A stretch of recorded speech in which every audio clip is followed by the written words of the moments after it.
SIR या गोष्टीकडे दुर्लक्ष करू नका. SIR तर येतच आहे, त्याच्यातनं पश्चिम बंगालमध्ये बिहारमध्ये काय झालं आपण पाहिलंच. त्याच्या अगोदर आपल्यापैकी अनेकांचं आणि आपल्यापैकी आपल्याकडे असलेल्या अनेक इतर राजकीय पक्षांच्या देखील अनेकांचं या मतदार याद्यांवरती लक्ष नसल्यामुळे काय काय गोंधळ होऊ शकतात. आणि आता निवडणुका ह्या ही गोष्ट इतक्या प्रोफेशनल लेवलवरती आलेली आहे की यांच्याकडे दुर्लक्ष करणं म्हणजे तुमचं संपूर्ण. तुम्ही एक गोष्ट लक्षात घ्या, प्रत्येकाची इच्छा असते की बाबा मला खासदार व्हायचंय, मला आमदार व्हायचंय, मला नगरसेवक व्हायचंय. पण आपल्या ह्या असल्या चुकीने आपण आयुष्यातली 5-5 वर्ष घालवतोय, ह्याचा काही आपल्याला अंदाज येतोय का? आज 20 वर्षापूर्वी ज्या वेळेला तुम्ही सगळं सहकारी माझ्याबरोबर सगळेजण आलात, त्यावेळेला तुमची मुलं किती वर्षाची होती आणि आज ती किती वर्षाची आहेत याचा जरा अंदाज घ्या. आणि त्याच्यातनं आपण काय काय गोष्टी, तुम्ही आंदोलनं करता, उत्तम आंदोलनं करता,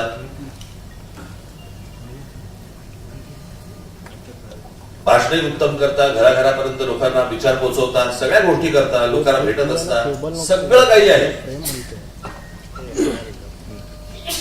पण ही सगळी गोष्ट करत असताना निवडणूक ही एक प्रक्रिया आहे आणि त्याच्यामध्ये गेल्या 2-4 वर्षामध्ये ज्या प्रकारच्या निवडणुकांचं समीकरण बांधलं जात आहे देशभरामध्ये, त्याचा विचार तुम्ही निश्चित करणं गरजेचं आहे. अन्यथा फक्त आंदोलन करत राहू आपण.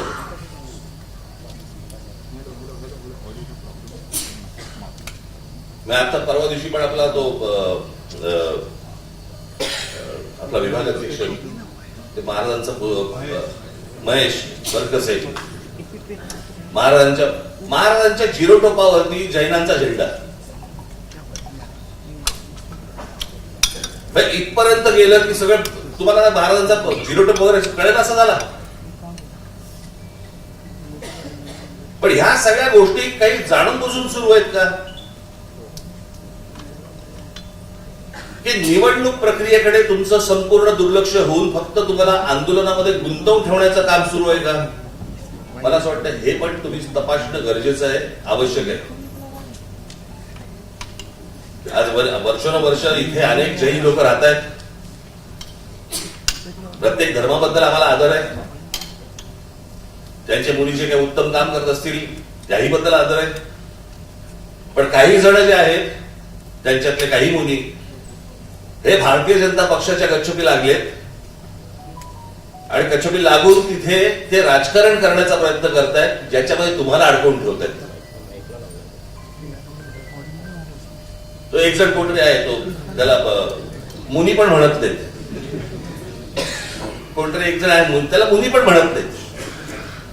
एक कुरळ्या केसाची इथे दाढी बिडी काहीतरी घेऊन ठेवली, त्याला इथे कुरळे केस आहे.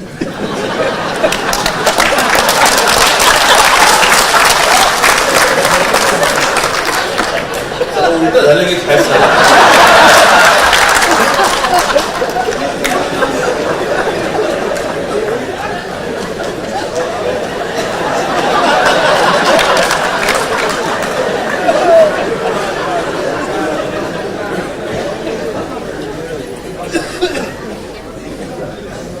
आम्ही हातात पाळण्याने भरल्या. मराठी माणसाचं मनगड पाहिलंय का कधी?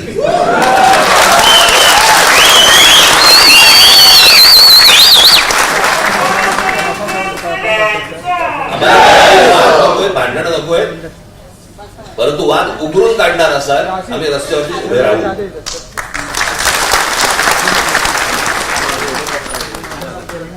मला त्याचे काही जण भेटायला येणार आहेत मला, त्याला मी त्याच्याशी बोलीनच. कसले पांढरे पट्टे मारताय, कशासाठी मारताय, कुठून आलंय नवीन?